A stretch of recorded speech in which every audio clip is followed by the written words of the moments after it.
Bonjour chers auditeurs de l'ODJ Média, notre internaute invité, Ali Boilou, partage son avis et sa réflexion, dans un article qu'il a intitulé « Maroc 2030, malheur à ceux qui aspirent à la médiocrité », qu'on écoutera ensemble dans ce podcast. Notre internaute invité ouvre sa réflexion de la manière suivante. L'objectif du Maroc de 2030 est de devenir un pays nouveau par le développement de la conscience, du discernement, de la tempérance et de la spiritualité de son peuple. Cet accroissement du peuple marocain ne peut émaner que par le perfectionnement intellectuel et moral menant à un idéal de vie en communauté. Pour accomplir cet aboutissement, l'être marocain doit respecter certains devoirs d'obéissance au code et de fidélité à l'histoire ancienne et récente du Maroc. Il doit également respecter les devoirs envers soi-même de recherche de la vérité portée en soi. Édifier un homme nouveau implique un enseignement initiatique. Les héritiers du fait intellectuel, nos anciens, jouent le rôle d'intermédiaire entre l'invisible et le visible, la création en esprit et la chose manifestée, la transformation de l'éphémère en impérissable. L'objectif de leur engagement est de libérer la pensée perdue à cause de la résignation de l'espèce humaine, qui a choisi les ténèbres ou la médiocrité, le mal et la violence. Ainsi, la lumière pourra jaillir à nouveau, pour illuminer le monde des hommes, c'est-à-dire le passage de l'ignorance à la connaissance, des contingences matérielles à la spiritualité. C'est tout simplement la rectification et l'ordonnancement de la matière, en d'autres termes le point d'ancrage de l'éternel dans le monde manifesté, l'union du vertical et de l'horizontal. L'humain est un bâton tordu à redresser.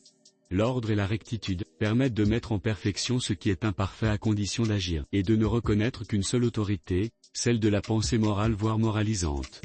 Ce n'est pas le fait de naître qui est la vie, mais la conscience, nous dit Hermès Trismégiste, la figure légendaire de la période hellénistique, la conscience de respecter les devoirs et obligations de chaque étape de la vie. L'accomplissement du devoir doit être porté jusqu'au sacrifice car seul le devoir peut mener à la vraie lumière du Maroc de 2030. Le sacrifice signifie que l'être marocain doit arriver à la mort du soi, de son ego, que certains appellent la solitude de la pensée, pour contenir toute velléité à une haute estime de soi pouvant considérer les pensées d'autrui comme inférieures voire sans valeur. Il se doit de suivre tout chemin menant à la connaissance et à l'éveil de la conscience. Ce cheminement constitue une véritable dynamique dotée d'un scénario et d'une morale.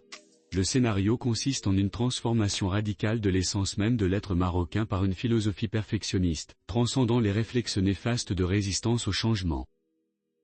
L'auteur termine son article en ces termes.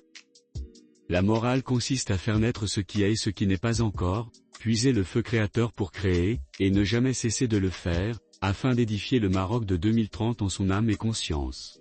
Malheur à ceux qui aspirent à ce dont ils sont indignes. Malheur à ceux qui assument une charge qu'ils ne peuvent pas assumer.